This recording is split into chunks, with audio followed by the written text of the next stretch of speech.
Good morning everyone, कैसे हैं आप सभी। Welcome to Saurabh sir classes. मैं हूं सीनू ठाकुर और सीयूटी पीजी के हमारे लास्ट 40 डेज हैं जिसमें प्रिपरेशन होने वाली है सभी एग्जामिनेशंस की। तो आज की इस वीडियो में top history most important questions discuss करना है।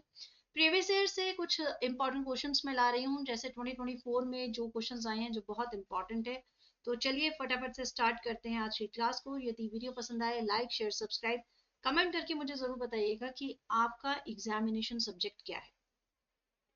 तो ये प्रीवियस ईयर 13 मार्च 2024 शिफ्ट 2 का पेपर है जो पहले हम लोग डिस्कस कर रहे हैं। ठीक है, पीवाईक्यू और एमसीक्यू दोनों बहुत ही ज्यादा आपको करना है। लास्ट 20 डेज में तो ज्यादा से ज्यादा एमसीक्यू ही करना, वो ज्यादा डिटेल में बेटर रहेगा।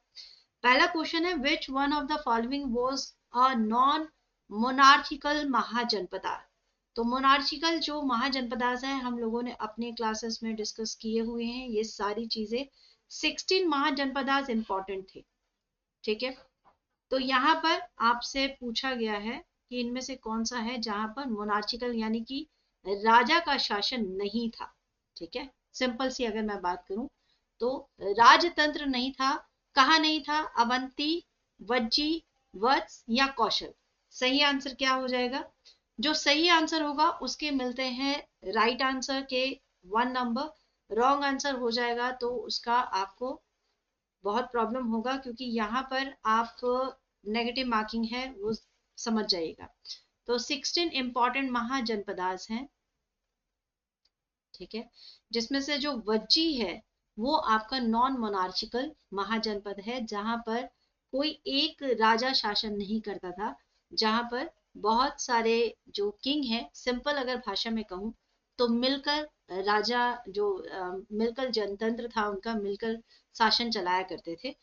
इसी वजह से अजात शत्रु भी बहुत लंबे समय तक यहाँ पर कंट्रोल नहीं कर पाया था। नेक्स्ट क्वेश्चन है आपका, हिंदी में भी एक बार डिस्कस कर लेते हैं। निम्नलिखित में से कौन सा एक गैर राजतांत्रिक महाजनपदा था? अवंती, वज्जी या वृजी, वत्स और कौशल। तो वज्जी इसका सही आंसर हो जाएगा, जहां पर राजतंत्र नहीं था यानी कि गैर राजतांत्रिक महाजनपदा था। ठीक है, नेक्स्ट क्वेश्चन आपका आ जाएगा, जहां पर नेक्स्ट क्वेश्चन है समुद्रगुप्त के युद्ध पठार। एक मिनट रुकिए, मैं एक बार क्रॉस चेक कर लेती हूँ। Yes, on Samudragupta battle axe type coins the king is described as wielding the axe। ठीक है, गुप्ता डायनेस्टी के कॉइन्स पर क्वेश्चन बनता है, ये ध्यान रखिएगा। और ज्यादातर जो क्वेश्चंस बनते हैं वो एक तो कुमारगुप्त का जो कॉइन है उन पर, समुद्रगुप्त का कॉइन। ठीक है, और आपका एक आपका और है जिन पर क्वाइन पर क्वेश्चन बनते हैं। ठीक है, मेरा भी नाम थोड़ा सा स्किप कर रहा है।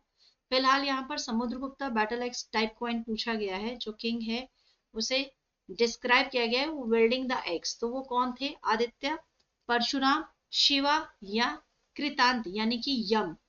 तो यहाँ पर एक बार हिंदी में भी पढ़ लेते हैं, फिर उसके बाद आगे बढ़ेंगे। समुद्रगुप्त के युद्ध कुठार, ठीक है, युद्ध कुठार प्रकार के सिक्कों पर राजा जिसका कुठार या फरसा चलाते हुए वर्णित किया गया है वो है आदित्य, परशुराम, शिव या कृतांत यानी कि यम। तो इसका सही आंसर हो जाएगा परशुराम। परशुराम ही एक ऐसे सेज हैं, एक ऐसे तपस्वी हैं उस टाइम पीरियड पर जिन्हें की जो हाथ में फरसा रखते हैं, कुठार रखते हैं। ठीक है, अगले प्रश्न पर चलते हैं, क्वेश्चन नंबर 3। बहुत ज्यादा डिटेल में अभी मैं नहीं जा रही हूँ, क्योंकि अभी एमसीक्यू है, हम लोग डिटेल में भी क्लास अपना करेंगे। The earliest capital of Magadha was at Rajgir which was also called अंग, पाटलिपुत्र, कुशीनगर या गिरिव्रजा। तो मगध का जो पहले राजधानी था उसे राजगीर के नाम से जाना जाता है।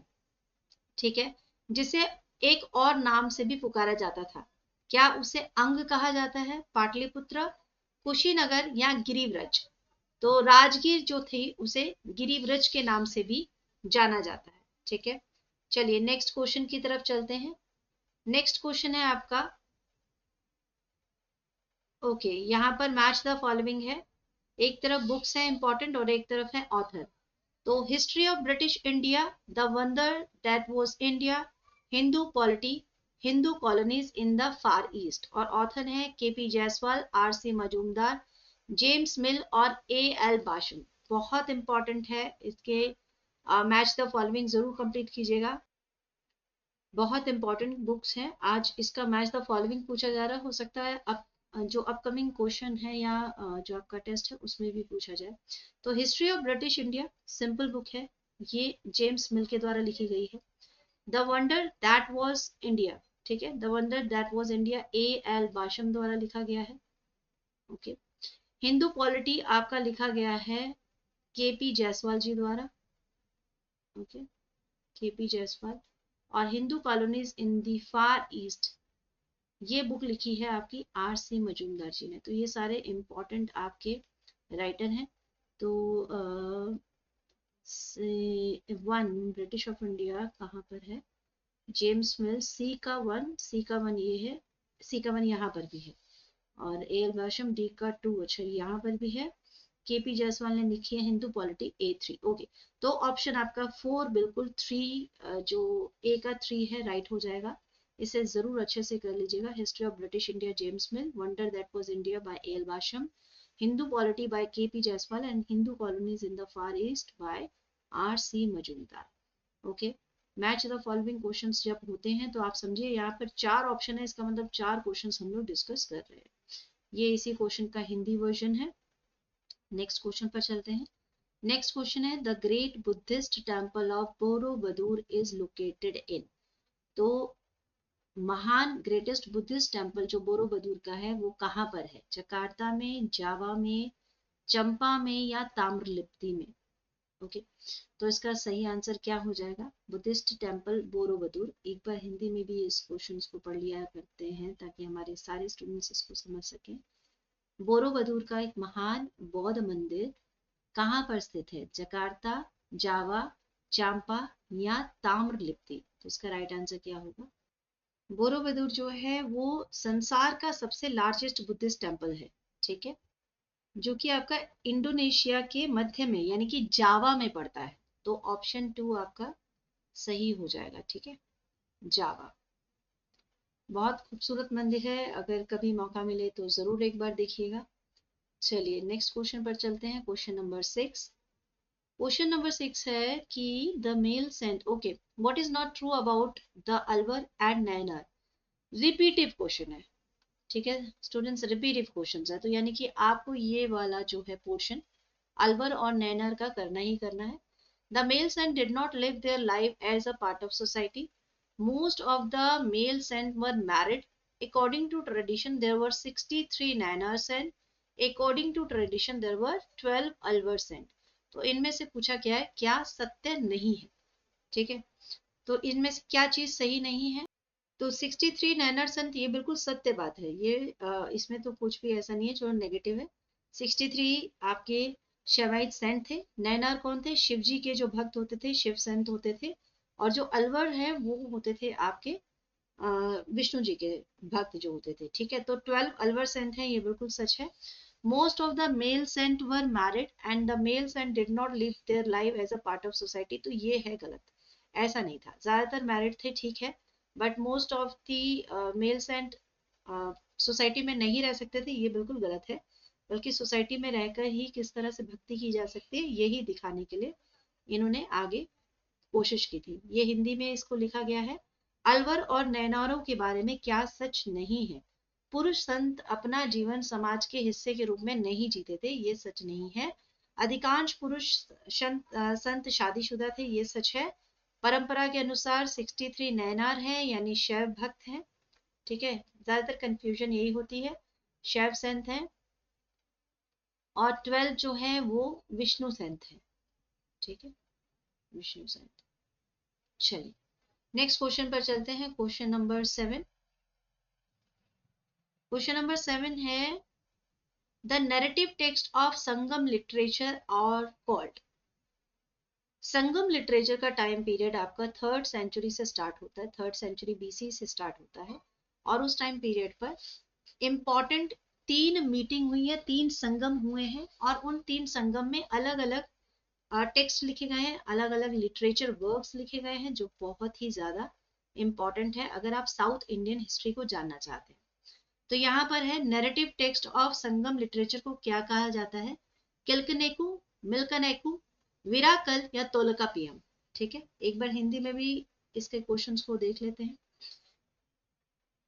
संगम साहित्य के कथात्मक ग्रंथों को क्या कहा जाता है? किल्कनाकु, मिल्कनाकु, विरारकल या तोलकापियम। तोलकापियम साउथ का एक ग्रामर का बुक है। ठीक है, इस तरह से आप देख सकते हैं, ग्रामर का बुक है। यहाँ बहुत सारे इंपॉर्टेंट इन्फॉर्मेशन आपको तोलकापियम से मिलेगी, not only grammar but literature में काफी कुछ इंपॉर्टेंट यहाँ पर मेंशन किया गया है। बहुत सारी जानकारियां हमें मिलेंगी तोलकापियम से।